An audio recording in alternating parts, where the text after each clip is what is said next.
भिलनी महातपस्विनी शबरी जा को नाम, मतंग मुनि कह कर गए तो हे मिलेंगे राम।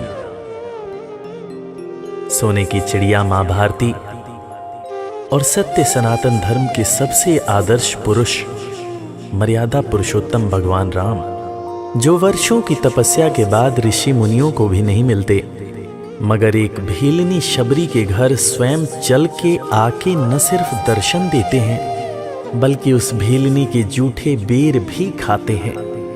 और बाबा तुलसी ने क्या खूब कहा है कि प्रबल प्रेम के पाले पड़कर प्रभु का नियम बदलते देखा, अपना मान भले टल जाए भक्त का मान न टलते देखा। भाव नहीं तो कुछ भी नहीं है, लाख करो गुणगान, भाव के भूखे हैं भगवान, भाव के भूखे हैं भगवान।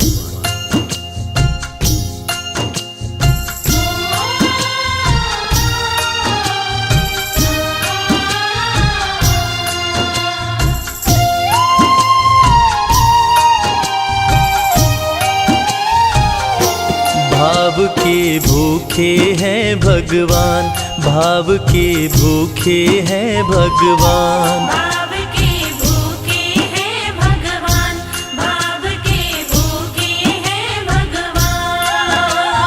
भाव नहीं तो कुछ भी नहीं है, भाव नहीं तो कुछ भी नहीं है, लाख करो गुणगान। भाव के भूखे हैं भगवान, भाव के भूखे हैं भगवान। भाव के भूखे हैं भगवान, भाव के भूखे हैं भगवान।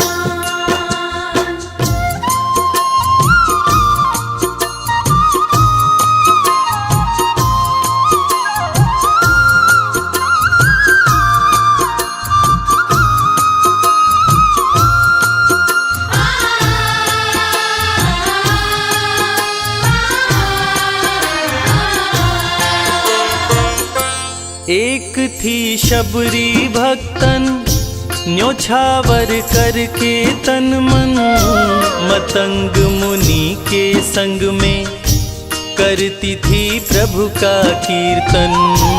मतंग मुनि के संग में करती थी प्रभु का कीर्तन।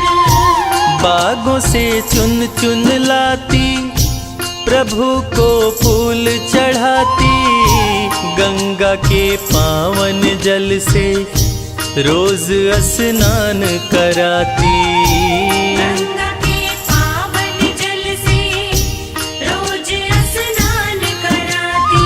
चरण धो के श्री राम का करती, चरण धो के श्री राम का करती, चरणामृत का पान। भाव के भूखे हैं भगवान, भाव के भूखे हैं भगवान। भाव के भूखे हैं भगवान, भाव के भूखे हैं भगवान।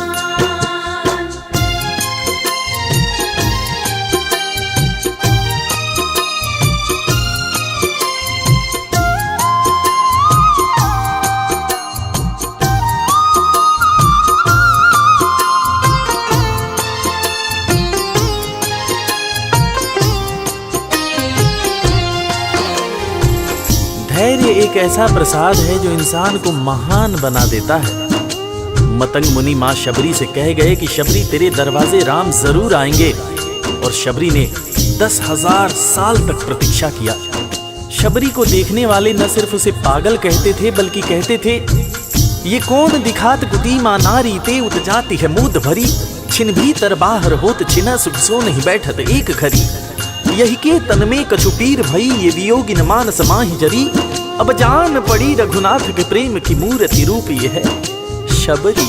मतंग शबरी को बताए, बहु भांति समझाए, सबर कर कुछ दिन शबरी, मिलन के दिन अब आए। सबर कर कुछ दिन शबरी, मिलन के दिन अब आए। राम जी तुमसे मिलेंगे, मेरी कुटिया में आकर शबरी को धैर्य बंधा कर समाधि लिए गुरुवर। शबरी को धैर्य बंधाकर समाधि लिए गुरुवर। राम नाम में लीन हो गई, राम नाम में लीन हो गई, गुरु से पाकर ज्ञान। भाव के भूखे हैं भगवान, भाव के भूखे हैं भगवान। भाव के भूखे हैं भगवान, भाव के भूखे हैं भगवान।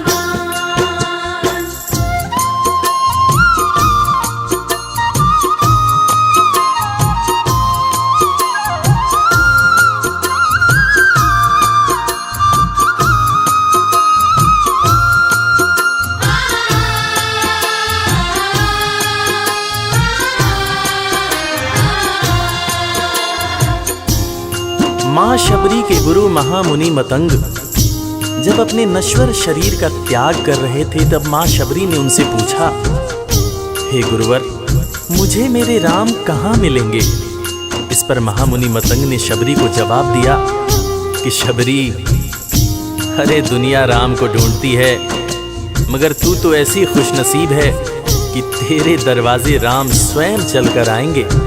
माँ शबरी को अपने गुरु की बातों पर अटूट विश्वास हो गया। माँ शबरी हर रोज राहों पर फूल बिछाती थी, चुन चुन कर मीठे बेर चख चख कर इकट्ठा करती थी, ताकि मेरे प्रभु श्री राम जब आएंगे तो बड़े प्यार से इसका भोग लगाएंगे। राहों पर फूल भी बड़ी सावधानी से शबरी माँ बिछाती थी। शबरी माँ सोचती थी कि मेरे गुरुवर कह के गए हैं कि मेरे घर मेरे राम जरूर आएंगे। शबरी माँ राहों पर दूर दूर तक फूल बिछाती कि प्रभु श्री राम के पैर में कहीं कोई कांटा न चुभ जाए। राह पे फूल बिछाती, वो मीठे बेर को लाती, मेरे प्रभु राम आएंगे, नैनों में सपने सजाती। मेरे प्रभु राम आएंगे, नैनों में सपने सजाती। राम से प्रीत लगा के वो निश दिन राम पुकारे, उमरिया बीती जाए रे कि अखियां पंथ निहारे। उमरिया बीती जाए रे कि अखियां पंथ निहारे। जर्जर हो गई काया फिर भी, जर्जर हो गई काया फिर भी, बसे राम में प्राण। भाव के भूखे हैं भगवान, भाव के भूखे हैं भगवान। भाव के भूखे हैं भगवान, भाव के भूखे हैं भगवान।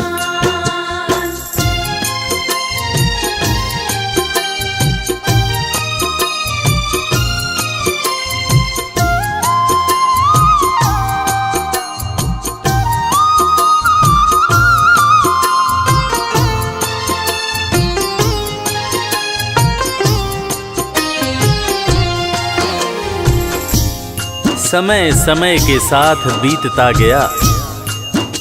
माँ शबरी अब बूढ़ी हो गई। माँ शबरी की उम्र जैसे जैसे बढ़ती गई, प्रभु श्री राम के प्रति उसका प्यार और भी ज्यादा गहरा होता गया। माँ शबरी जो इस जन्म में तो भीलनी हुई थी, मगर अपने पूर्व जन्म में वो एक बहुत बड़े राजा की रानी थी। प्रयागराज, जहां पर कुंभ का मेला लगता है, एक बार वो अपने राजा के साथ उसी कुंभ के मेले को देखने पहुंची। अपने पूर्व जन्म में भी मां शबरी को प्रभु श्री राम से उतना ही ज्यादा प्यार था।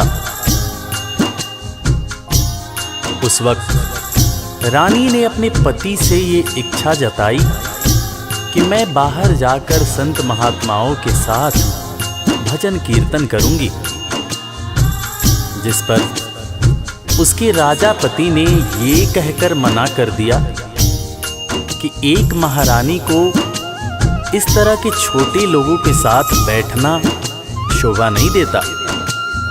ये बात महारानी के हृदय में चुभ गई। महारानी ने गंगा के पानी में जाकर अपने प्राण त्याग दिए और ईश्वर से कहा, हे मेरे प्रभु, हे मेरे राम, इस जन्म में तो आपने मुझे बहुत खूबसूरत बनाया है, अगले जन्म में चाहे मुझे कुरूप बना देना। इस जन्म में आपने मुझे उच्च कुल में जन्म दिया है, अगले जन्म में चाहे तो मुझे भीलनी बना देना। मगर हे प्रभु, मेरा अगला जन्म जब भी हो, मुझे ये सौभाग्य जरूर देना कि मैं तुम्हारे नाम को जपूं, मैं तुम्हारा नाम लूं, मुझ पर कोई बंधन न हो। वो राजकुमारी अगले जन्म में माँ शबरी बनी, वही माँ शबरी जो कुटिया में प्रभु श्री राम की राह देख रही थी। वो सुंदर आसन लगा के स्वच्छ कुटिया को सजा के, राह आंचल से बुहारे प्रभु का ध्यान लगा के। राह आंचल से बुहारे प्रभु का ध्यान लगा के। और ना अब तड़पाओ राम मेरे, आ भी जाओ, दरस बिन शबरी व्याकुल, राम मेरे दरस दिखाओ।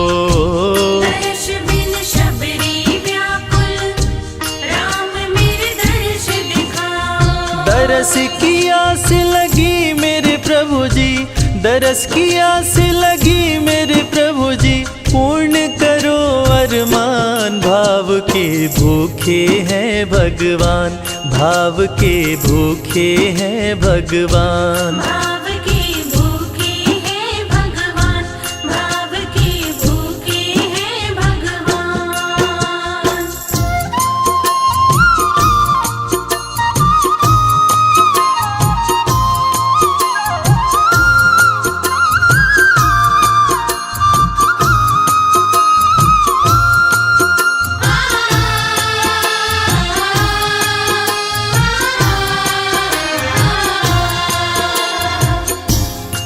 अजगर करे न चाकरी, पंछी करे न काम, दास मलूका कह गए सबके दाता राम। और हम सबके परम पूज्य बाबा तुलसीदास ने रामचरितमानस में भी कहा है, राम से बड़ा राम का नाम। और यही काम माता शबरी दिन रात कर रही थी। बस वो एक ही बात बार बार बोले जा रही थी कि मेरे राम आएंगे, मेरे राम आएंगे। वो हर वक्त हे राम बोलती रहती थी। प्रभु श्री राम जब अपने भाई लखन के साथ माता सीता की खोज में वन में दर दर भटक रहे थे, तो उनके कानों में ये आवाज गूंजी। उन्होंने अपने भाई लखन से कहा, प्रिय अनुज, ध्यान से सुनो। मेरी एक माता है जो वर्षों से मेरी प्रतीक्षा कर रही है। मैं भी अपनी माता को देखने के लिए बहुत व्याकुल हो रहा हूं। चलो अनुज, माता शबरी की कुटिया में चलते हैं। प्रभु श्री राम माता शबरी की कुटिया में आते हैं। माता शबरी की नजर जब प्रभु श्री राम के ऊपर पड़ती है तो माता की आंखों से खुशियों के आंसू धारा प्रवाह बहने लगते हैं। माता शबरी रो रो के कहने लगती है, मेरे राम आप आ गए, मेरे राम आप आ गए। आंसू भरी आंखों से माँ शबरी प्रभु श्री राम और वीर लखन को देखे जा रही थी। दोनों हाथों को जोड़कर दौड़े दौड़े माँ शबरी ने प्रभु श्री राम के पैर पकड़ लिए और कहने लगी, मेरे राम, मैं तो 2 जन्मों से आपकी प्रतीक्षा कर रही थी। लोग मुझे पागल बुला रहे थे। मेरे गुरुदेव ने मुझसे कहा था कि शबरी, राम लक्ष्मण के साथ एक दिन तेरी कुटिया में जरूर आएंगे, जरूर आएंगे। राम संग लखन को आते, देखी प्रभु को मुस्काते, प्रभु के पास में आई, कुटिया से दौड़ लगाते। प्रभु के पास में आई, कुटिया से दौड़ लगाते। राम से मिलन हुआ जब, तो शबरी सुध बुध खो गई, प्रभु के पाँव पकड़ के भाव में विह्वल हो गई। प्रभु के पाँव पकड़ के भाव में विह्वल हो गई। खुशी के आंसुओं से पग धोए, खुशी के आंसुओं से पग धोए, भक्त न शबरी समान, भाव के भूखे हैं भगवान, भाव के भूखे हैं भगवान। भाव के भूखे हैं भगवान, भाव के भूखे हैं भगवान।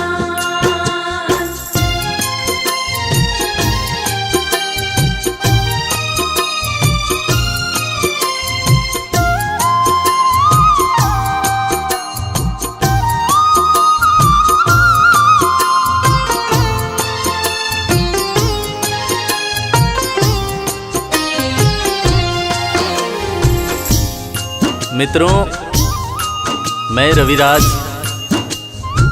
आप सबको आज एक बात बताना चाहूँगा। वो बात जो मुझे मेरे गुरुदेव फरीद हसन खान साहब ने बताई है। और वो बात ये है कि ईश्वर को हमारी ज़रूरत नहीं है, हमें ईश्वर की ज़रूरत है। ईश्वर हमारे बिना भी पूर्ण है, मगर हम ईश्वर के बिना हमेशा ही अपूर्ण हैं।